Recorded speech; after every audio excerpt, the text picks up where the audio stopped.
Hi, I'm Hannah. At last weekend's family reunion, my 8-year-old daughter, Lily, became the subject of whispers. I didn't understand why until I overheard my mother-in-law, Eleanor, presenting proof of my supposed infidelity. But let me take you back to where it all began. I met David 10 years ago at a coffee shop near the hospital where I worked as a pediatric nurse. He spilled his latte on my scrubs, and instead of yelling, I laughed at the sight of him frantically apologizing. Later, he told me that my ability to find humor in chaos was what made him fall for me. Eleanor, his mother, seemed perfect at first. Such a lovely girl, she'd say, giving my hand an approving pat during family dinners. But her eyes told a different story, one of quiet calculation. When David proposed 6 months later, her mask slipped. "Are you sure, darling?" she asked him. "There are plenty of girls from good families who'd be better suited." David didn't waver, and we had a beautiful spring wedding. I thought our reservations were behind us. Everything changed when I got pregnant with Lily. That was when Eleanor's true nature emerged. One night, I overheard her telling David, "She trapped you. A baby so soon? How convenient." David defended me, and for a moment, I thought we'd weathered the storm. But Eleanor was relentless. When Lily was born with David's bright blue eyes and my dark curls, she latched onto the smallest details. "She doesn't really look like you, does she?" she'd say, tilting her head in mock innocence. Subtle jabs turned into pointed comments over the years. "Isn't it interesting how strong family genes are?" she'd muse, showing Lily photos of blonde, blue-eyed relatives. Last weekend's reunion at Eleanor's sprawling Victorian house was supposed to be uneventful. David had a last-minute business trip, but he urged me to go for Lily's sake. "She loves playing with her cousins," he said. I should have known better. The whispers started at lunch. Aunt Sarah wouldn't meet my eyes. Uncle Jim suddenly had pressing emails on his phone whenever I approached. Snippets of conversation drifted past me. Eleanor found proof. Poor David. That doctor she worked with. My stomach churned when I spotted Eleanor in the study, surrounded by David's cousins. She was holding a stack of papers, her voice dripping with Fox concern. "Hannah worked with this Dr. Richards," she said, tapping the papers. "A very handsome man. And look at these dates, 9 months before Lily was born." I froze in the doorway. Dr. Richards, my colleague, my gay colleague, who'd helped deliver Lily because David and I trusted him implicitly. "Mom?" Lily's trembling voice broke the spell. She'd heard everything. I turned to my daughter, her confused eyes staring into my heart, and something in me snapped. The fear I carried for years vanished. I strode into the room, my voice cutting through the silence. "Eleanor, care to explain why you're spreading lies about my daughter's paternity?" She spun around, her expression triumphant. "Lies? I have proof," she said, holding up the papers. "The dates, the doctor, your position at the hospital. It's all very suspicious. I'm just protecting my son." Protecting him. I pulled out my phone and opened a photo of Dr. Richards and his husband, taken at our last Christmas party. "This is the man you're accusing me of having an affair with. He's been married to his husband for over a decade. And those suspicious dates? Those are my prenatal appointments. Dr. Richards only delivered Lily because my OB was called away for an emergency." Eleanor's face flushed crimson, but she wasn't done. "It doesn't explain why Lily looks nothing like our family." "Enough." David's voice rang out, sharp and authoritative. I turned to see him standing in the doorway, holding a teary-eyed Lily. He wasn't supposed to be back until tomorrow. But here he was, his eyes blazing with fury. "David," Eleanor began, her voice syrupy sweet. "I was just trying to destroy my family." He cut her off. "Lily called me crying, saying Grandma was saying horrible things about her mom. So I came home.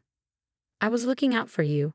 "Looking out for me? By tearing apart the woman I love and traumatizing my child?" "I had enough, Mother." The room was silent, except for the sound of Lily sniffling softly in my arms. David's voice softened, but it was no less firm. "We're leaving.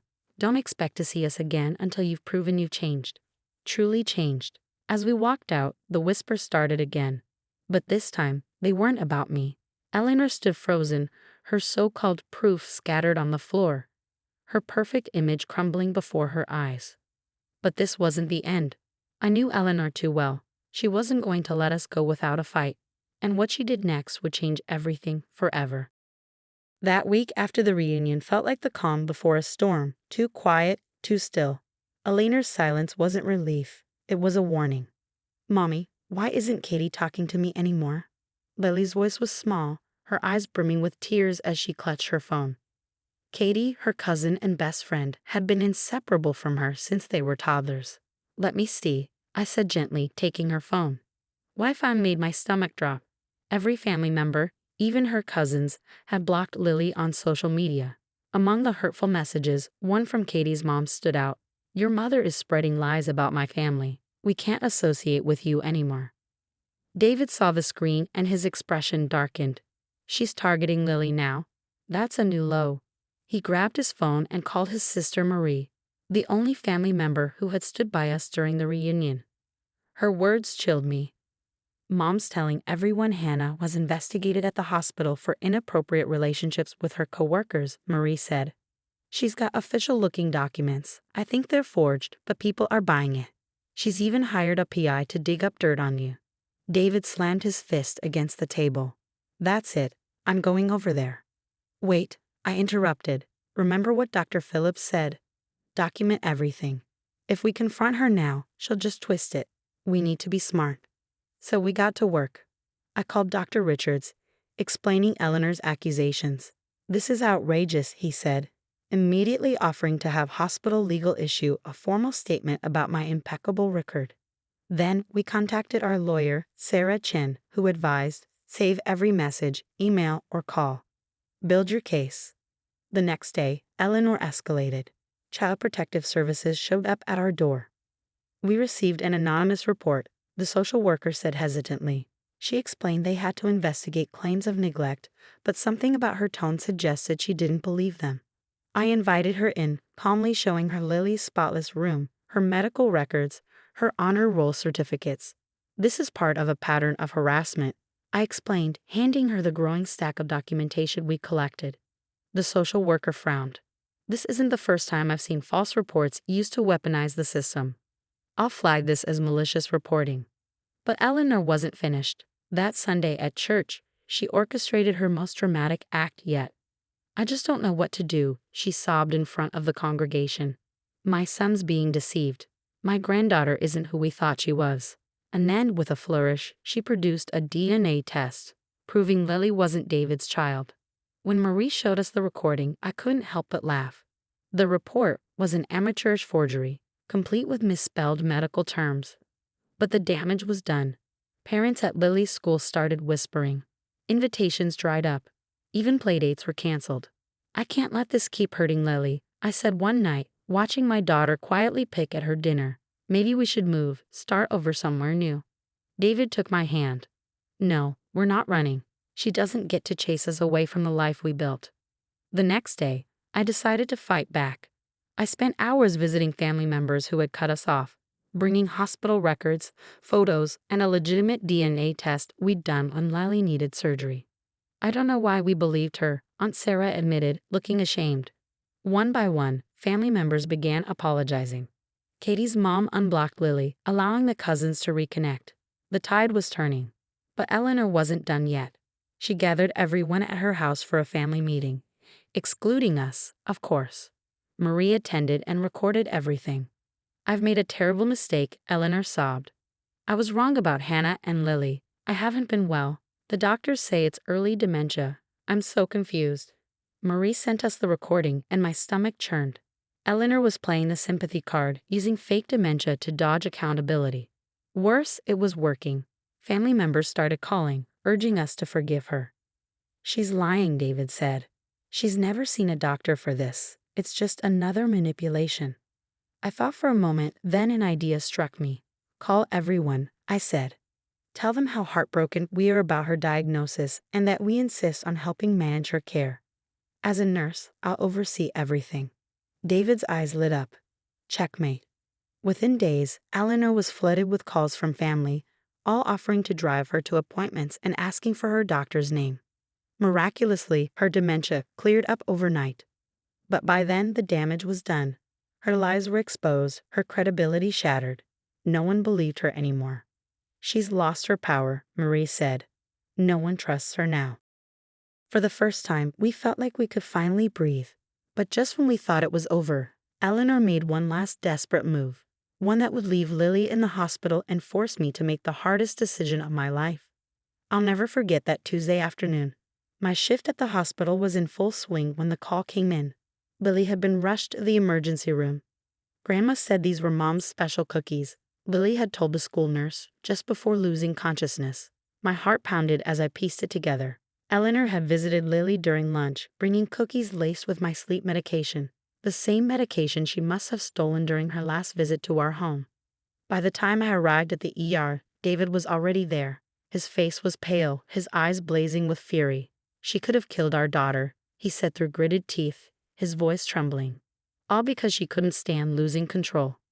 Lily, thank God, recovered quickly. But this time, the damage wasn't something Eleanor could charm or manipulate her way out of. Security footage from the school captured her delivering the cookies. The toxicology report confirmed what was in them. There was no escape this time.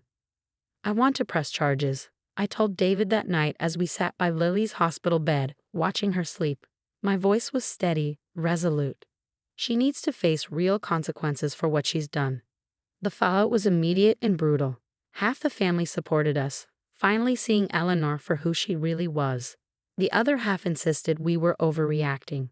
She just wanted to spend time with her granddaughter, they argued, ignoring the fact that her cookies nearly cost Lily her life. But the police didn't see it their way. Neither did the judge. Eleanor's composure shattered during her arraignment. "She stole my son," she screamed, her voice echoing in the courtroom. "That nurse seduced him and tore him away from the life he deserved. I was protecting my family." The judge's gavel slammed down with finality. "Mrs. Peterson," he said coldly, "you deliberately poisoned a child. There will be a full psychiatric evaluation before sentencing." The evaluation revealed what we'd suspected all along. Eleanor wasn't confused, and she wasn't sick. She was fully aware of what she'd done. She simply couldn't tolerate losing control. Her sentence was 5 years of probation and mandatory psychiatric treatment. We also secured a restraining order, ensuring she could never come near us or Lily again. David hasn't spoken to her since the day in court. A few weeks ago, Marie showed up at our door with a letter Eleanor had written. "I'm sorry," it read. "I see now what I've done. Please let me be part of your lives again." David read it once before tearing it in half. "Actions have consequences, Mother," he said quietly, dropping the pieces into the trash. Lily's 10 now. Sometimes she asks about her grandmother, but those questions come less often. We've built a new life with people who love us unconditionally. Yesterday, I found Lily flipping through old family photos. "Mom," she said, looking up at me, "I'm glad you stood up to Grandma. You showed me that love shouldn't hurt." I pulled her close, holding back tears, grateful for the strength and wisdom in her young heart. The hardest battles often teach us the most important lessons. Eleanor still sends cards on birthdays and holidays, but we don't open them anymore. Some bridges, once burned, are better left that way. The family whispers have finally faded, because in the end, truth has a way of silencing lies if you're brave enough to fight for it.